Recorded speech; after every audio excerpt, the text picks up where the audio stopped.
महाप्रभु का लीला संवरण। जो प्राणी आज ही जिस शरीर से हंस रहे थे, सुंदर सुंदर पद गा रहे थे, उत्तम उत्तम श्लोकों का पाठ कर रहे थे, वे ही न जाने आज ही कहाँ अदृश्य हो गए। अब उनका पांच भौतिक शरीर दिखता ही नहीं। हाँ, कराल काल की कैसी कठोर और कष्टप्रद क्रीड़ा है, उसकी ऐसी चेष्टा को बार बार धिक्कार है। महाभारत में स्थान स्थान पर क्षत्रिय धर्म की निंदा की गई है। युद्ध में खड्ग लेकर जो क्षत्रिय अपने भाई बंधुओं और सगे संबंधियों का बात की बात में वध कर सकता है, ऐसे कठोर धर्म को धर्मराज युधिष्ठिर जैसे महात्मा ने परम निंदे बताकर भी उसमें प्रवृत्त होने के लिए अपनी विवशता बतलाई है। किंतु क्षत्रिय धर्म से भी कठोर और क्रूर कर्म हम जैसे क्षुद्र लेखकों का है, जिनके हाथ में वज्र के समान बलपूर्वक लोहे की लेखनी दे दी जाती है और कहा जाता है कि उस महापुरुष की अदर्शन लीला लिखो। हाय, कितना कठोर कर्म है। हृदय को हिला देने वाले इस प्रसंग का वर्णन हमसे क्यों कराया जाता है? कल तक जिसके मुख कमल को देखकर असंख्य भावुक भक्त भक्ति भागीरथी के सुशीतल और सुखकर सलिल रूपी आनंद में विभोर होकर अवगाहन कर रहे थे, उनके नेत्रों के सामने से वे आनंदमय दृश्य हटा दिया जाए, ये कितना गहरणीय काम होगा। हाय रे विधाता, तेरे सभी काम निर्दयता पूर्ण होते हैं। निर्दयी दुनिया भर की निर्दयता का ठेका तैने ही ले लिया है। भला जिनके मनोहर चंद्रवदन को देखकर हमारा मन कुमुद खिल जाता है, उसे हमारी आंखों से ओझल करने में तुझे क्या मजा मिलता है? तेरा इसमें लाभ ही क्या है? क्यों नहीं तू सदा उसे हमारे पास ही रहने देता? किंतु कोई दयावान हो, उससे तो कुछ कहा सुना भी जाए। जो पहले से ही निर्दयी है, उससे कहना मानो अरण्य में रुदन करना है। हाय रे विधाता, सचमुच लीला संवरण के वर्णन करने के अधिकारी तो व्यास और वाल्मीकि ही हैं। इनके अतिरिक्त जो नित्य महापुरुषों की लीला संवरण का उल्लेख करते हैं, वे उनकी अनाधिकार चेष्टा ही है। महाभारत में जो अर्जुन की त्रिभुवन विख्यात शूरता, वीरता और युद्ध चातुर्य की बातें पढ़ते हैं, तो पढ़ते पढ़ते रोंगटे खड़े हो जाते हैं। हमारी आंखों के सामने लंबी लंबी भुजाओं वाले गांडीवधारी अर्जुन की वे विशाल और भव्य मूर्ति प्रत्यक्ष होकर नृत्य करने लगती है। उसी को जब श्री कृष्ण के आदर्शन के अनंतर आभीर और भीलों द्वारा लुटते देखते हैं, तो ये सब दृश्य प्रपंच स्वप्नवत प्रतीत होने लगता है। तब ये प्रत्यक्ष अनुभव होने लगता है कि यह सब उस खिलाड़ी श्री कृष्ण की खिलवाड़ है। लीला प्रिय श्याम की ललित लीला के सिवा कुछ नहीं है। पांडवों की सच्चरित्रता, कष्ट सहिष्णुता, शूरता, कार्य दक्षता, पटुता, श्री कृष्ण प्रियता आदि गुणों को पढ़ते हैं, तब रोंगटे खड़े हो जाते हैं, हृदय उनके लिए भर आता है। किंतु उन्हें जब हिमालय में गलते हुए देखते हैं, तो छाती फटने लगती है। सबसे पहले द्रौपदी बर्फ में गिर जाती है। उस कोमलांगी अबला को बर्फ में ही बिलबिलाती छोड़कर धर्मराज आगे बढ़ते हैं। वे मुड़कर भी उसकी ओर नहीं देखते। फिर प्यारे नकुल सहदेव गिर पड़ते हैं। धर्मराज उसी प्रकार दृढ़ता पूर्वक बर्फ पर चढ़ रहे हैं।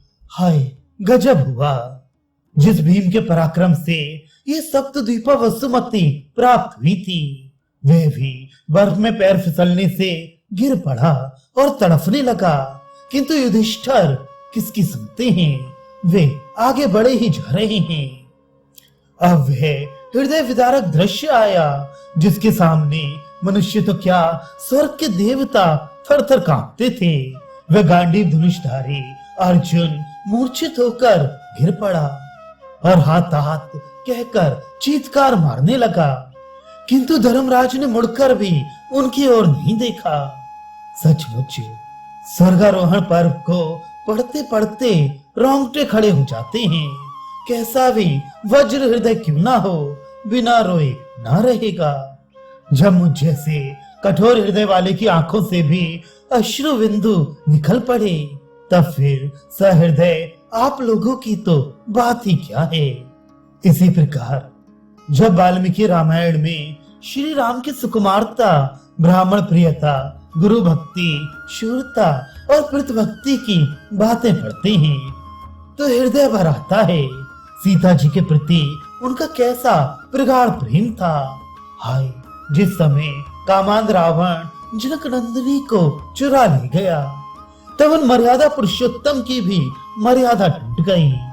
वे अकेली जानकी के पीछे विश्व ब्रह्मांड को अपने अमोघ बाण के द्वारा भस्म करने को उद्यत हो गए। उस समय उनका प्रचंड क्रोध, दुर्दृष्ट तेज और असहनीय रोष देखते ही बनता था। दूसरे ही क्षण वे साधारण कामियों के भांति रो रो कर लक्ष्मण से पूछने लगते, भैया मैं कौन हूँ, तुम कौन हो, हम यहाँ क्यों फिर रहे हैं, सीता कौन है, हाँ सीते, हाँ प्राण वल्लभे, तू कहाँ चली गई। ऐसा कहते कहते बेहोश होकर गिर पड़ते हैं। उनके अनुज ब्रह्मचारी लक्ष्मण जी बिना खाए पिए और भूख नींद का परित्याग किए छाया की तरह उनके पीछे पीछे फिरते हैं, और जहाँ श्री राम का एक बूंद पसीना गिरता है, वहीं वे अपने कलेजों को काट कर उसका एक प्याला खून निकाल कर उससे उस श्वेत बिंदु को धोते हैं।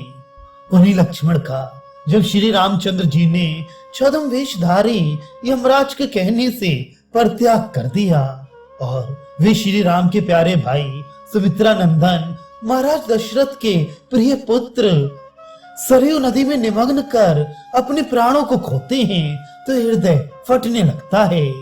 उससे भी अधिक करुणापूर्ण तो ये दृश्य है कि जब श्री रामचंद्र जी भी अपने भाइयों के साथ उसी प्रकार सरयू में शरीर को निमग्न कर अपने नित्य धाम को पधारते हैं। सचमुच इन दोनों महाकवियों ने इन करुणापूर्ण प्रसंगों को लिखकर करुणा की एक अविच्छिन्न धारा बहा दी है, जो इन ग्रंथों के पठन करने वालों के नेत्र जल से सदा बढ़ती ही रहती है।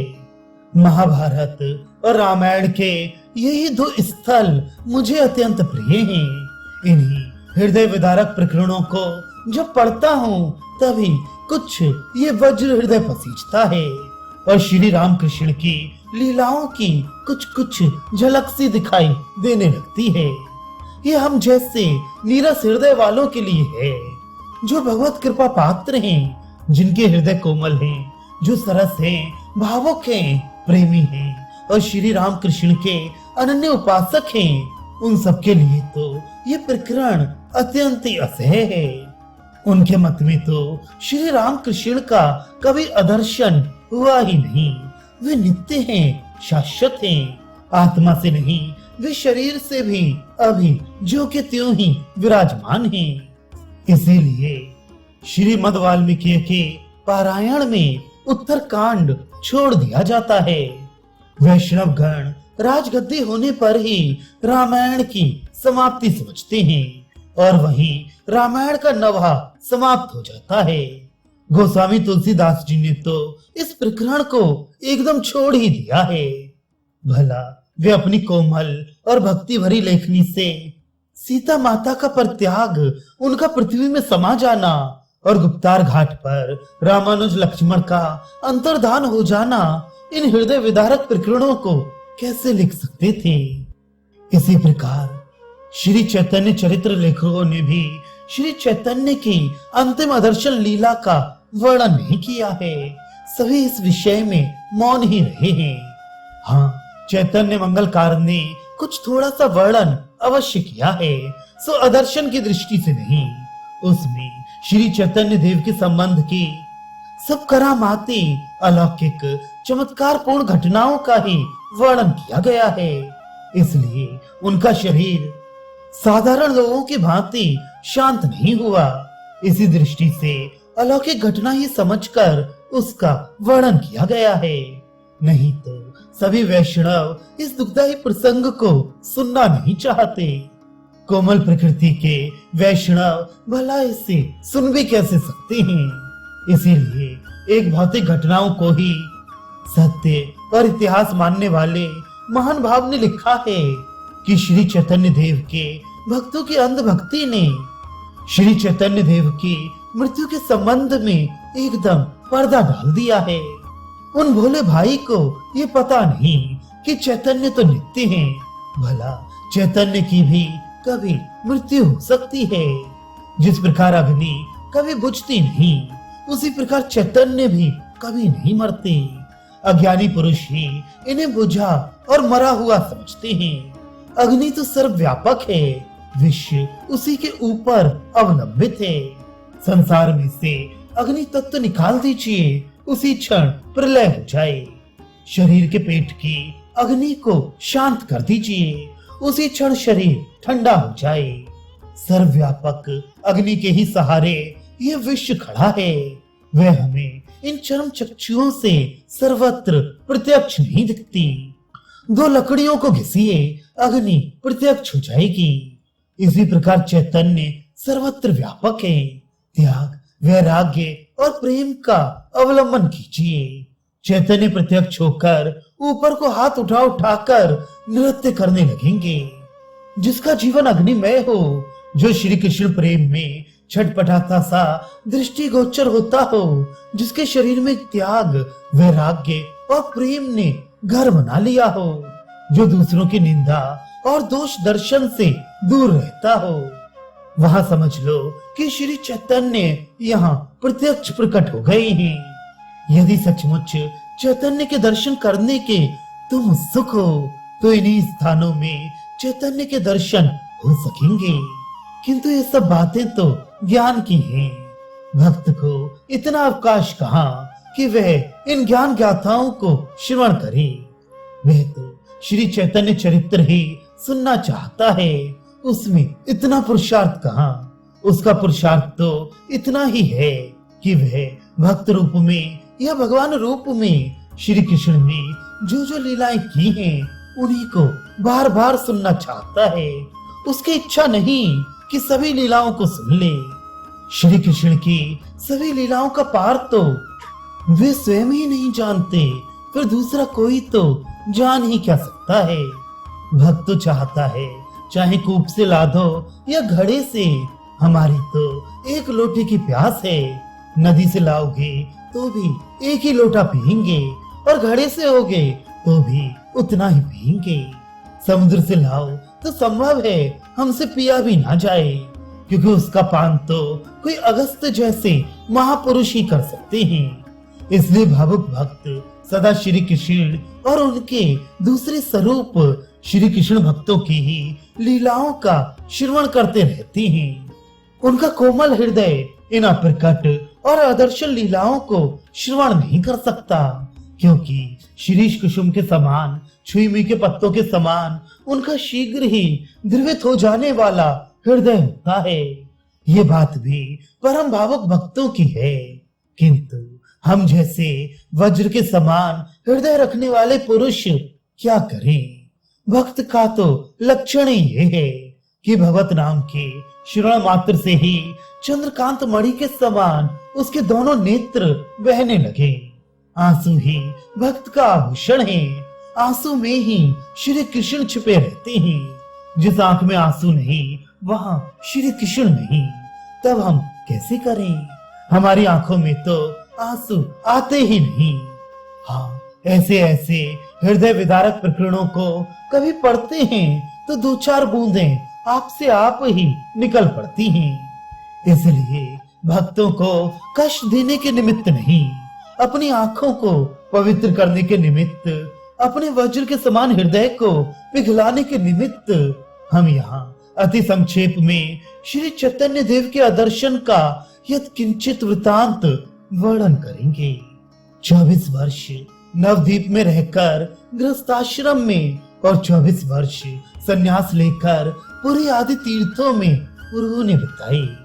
संन्यास लेकर 6 वर्षों तक आप तीर्थों में भ्रमण करते रहे और अंत में 18 वर्षों तक अचल जगन्नाथ जी के रूप में पुरी में ही रहे। 12 वर्षों तक निरंतर दिव्य उन्माद की दशा में रहे। जैसा पहले के प्रकरणों में बताया, जिन्होंने प्रार्थना करके प्रभु को बुलाया था, उन्होंने ही अब पहली भेजकर गौर हाथ उठाने की अनुमति दी थी। इधर स्नेहमयी शची माता भी इस संसार को त्याग कर परलोकवासिनी बन गईं। श्री चैतन्य जिस कार्य के लिए अवतरित हुए थे, वह कार्य भी सुचारू रीत से संपन्न हो गया। अब उन्होंने लीला संवरण करने का निश्चय कर लिया। उनके अंतरंग भक्त तो प्रभु के रंग ढंग को ही देखकर अनुमान लगा रहे थे कि प्रभु अब हमसे ओझल होना चाहते हैं, इसलिए वे सदा सचेष्ट ही बने रहते थे। शक संवत 1455 का आषाढ़ महीना था। रथ यात्रा का उत्सव देखने के निमित्त गौड़ देश से कुछ भक्त आ गए थे। महाप्रभु आज अन्य दिनों की अपेक्षा अत्यधिक गंभीर थे। भक्तों ने इतनी अधिक गंभीरता उनके जीवन में कभी नहीं देखी। उनके ललाट से एक अद्भुत तेज सा निकल रहा था।